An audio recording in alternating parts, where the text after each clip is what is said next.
தினமலர்களுக்கு வணக்கம். இன்னைக்கு எந்த படத்தோட ரிவ்யூ பார்க்க போறோம்னா ஹிட் 3. நானே ஒரு ஹீரோவாக பார்த்துருப்போம், ஒரு ப்ரொடியூசராக பார்த்துருப்போம். இந்த ஹிட்டை பொறுத்த வரைக்கும் தொடர்ந்து பார்ட் 1 பார்ட் 2 அவரே ப்ரொடியூஸ் பண்ணிட்டார். பார்ட் 3 பார்த்தாரு. தொடர்ந்து இந்த ஃப்ரான்ச்சைஸ் நல்லா போயிட்டு இருக்கு. நாமளே ஒரு ஹீரோவாக நடிச்சா என்னன்னு சொல்லிட்டு அவரே களத்துக்குள்ளே குதிக்கிறாரு.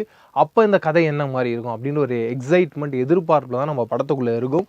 அதை தாண்டி இந்த படத்துடைய ட்ரெய்லர் ரிலீஸ் ஆனதுக்கப்புறமா ஒரு வெட்டு அந்த ரத்தம் போய் அப்படி மேலே அடிக்குது, ஃப்ளோர் மேலே. அது பார்க்கும்போது என்னப்பா நீங்கள் இப்படிலாம் பண்ணுறீங்களேப்பா. ஏன்னா மார்க்கோலாம் ஒரு பிளாக் பஸ்டர் ஹிட் ஆகிடுச்சு. அப்படி ஒரு ஃபார்முலாக்குள்ளே இருக்க ஒரு கதையாக இந்த ஹிட் 3 அமைஞ்சிருக்கு.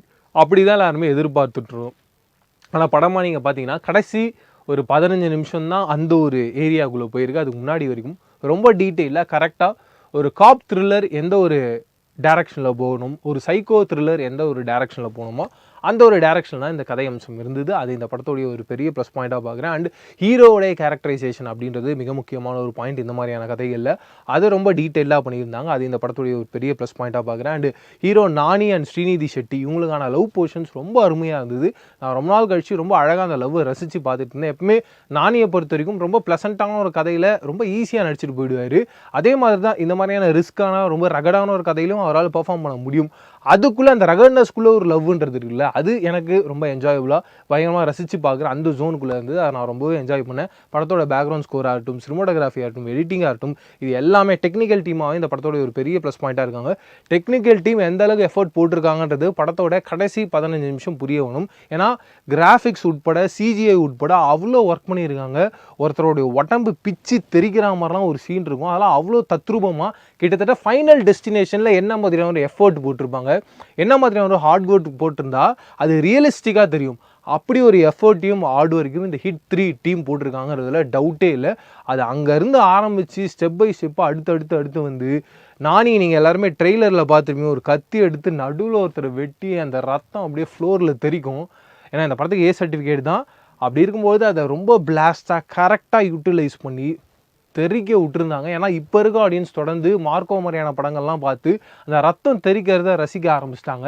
அந்த ஒரு ஃபேஸ்க்குள்ளே இந்த படத்தை பண்ணணுன்ற அந்த ஒரு வியூ பாயிண்ட்டோட இந்த கதையை அணுகுனது இந்த படத்தோடைய ஒரு பெரிய ப்ளஸ் பாயிண்ட்டாக பார்க்குறேன். அண்ட் இந்த படத்தில் 3 ட்விஸ்ட் அண்ட் டர்ன்ஸ் இருக்குது. அந்த 3 ட்விஸ்ட் அண்ட் டர்ன்ஸும் நீங்கள் இதுக்கு முன்னாடி ஹிட் 1, 2 பார்த்துருந்தீங்கன்னா ரொம்ப ஈஸியாக புரியும். பார்க்காம ஹிட் 3 மட்டும்தான் பார்க்குறீங்கன்னா யார் இவங்க அப்படின்ற மாதிரி இருக்குமே தவிர வேறு எதுவுமே பெரிய ஒரு மாற்றம் இருக்காதுன்றது தான் ஒரு சின்ன ஸ்பாய்லராகவும் மிக முக்கியமாக ஒரு சொல்ல வேண்டிய ஒரு பாயிண்ட்டாகவும் நான் பார்க்குறேன்.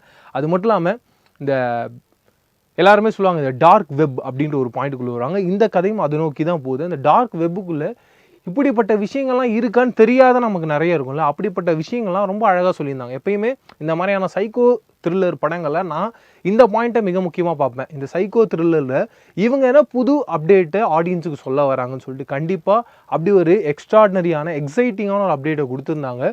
இப்படிலாம் கூட பண்ணுறாங்களா உலகத்தில் மக்கள் அப்படின்ற மாதிரி நான் ஆச்சரியப்பட்டு வாயை பொழந்து தான் அதை யோசிச்சுட்டு இருந்தேன். அப்படி ஒரு விஷயம் இந்த கதைக்குள்ளே இருக்குது. அது இந்த படத்தோடைய ஒரு பெரிய plus point. Towards the end கடைசியாக ஒரு மிகப்பெரிய ஒரு ட்ரீட்டு கொடுத்துருக்காங்க. எனக்கு ரொம்ப ரொம்ப ரொம்ப பிடிச்ச ஹீரோ, அவரோட ஒரு கேமியோ இருக்குது. ஒரு தமிழ் ஹீரோ, அது அவருடைய அந்த பேரோடு அவனு ஓப்பன் பண்ணுறாங்க. அவருடைய சாமிங்னஸோட ரொம்ப அழகாக பயங்கர கெத்தாக ஆட்டிடியூடாக அவனை ஹேண்டில் பண்ணிட்டு போகிறாரு. நான் பயங்கரமாக என்ஜாய் பண்ணேன். அந்த சின்ன கேமியோவை நான் அப்படி ரசித்தேன்னா அவர் தான் ஹிட் பார்ட் 4 ஹீரோ வர போகிறார். அப்போ அதை எப்படி ரசிப்போன்றதை யோசிச்சு பாருங்கள். ஒரு பெரிய எக்ஸைட்மெண்ட்டோடையும் எதிர்பார்ப்போடையும் ஹிட் 4க்கு நான் இருக்குன்றதுல சந்தேகமே இல்லை. பட் ஹிட் 3யோட மைனஸ் பாயிண்ட்டாக நான் என்ன பார்க்குறேன்னா கண்டிப்பாக வில்லன். தொடர்ந்து என்ன காரணத்துக்காக வில்லனுக்கு ஒரு பெரிய ஸ்பேஸ் கொடுக்கல அப்படின்றது தெரியல. வில்லனுடைய கேரக்டரை இன்னும் டீப்பாக அனலைஸ் பண்ணி ஒன்று ஆடியன்ஸ் கொண்டு போய் சேர்த்துருக்கலாம். அதை மிஸ் பண்ணிட்டாங்க. And hero Nani first of all ஒரு ஜெயிலுக்குள்ளே போகிறாரு. அங்கே ஒரு சம்பவம் பண்ண போகிறேன்றது டுவர்ட்ஸ் எண்டில் புரிய வருது. அங்கே இருக்க வில்லனை பற்றி ஒரு 10 மினிட்ஸோ மினிமம் ஒரு 3 மினிட்ஸ்க்காவது ஏதாவது ஒரு சீனை கரெக்டாக அமைச்சு ஆடியன்ஸ்கிட்ட டெலிவர் பண்ணியிருக்கலாம்.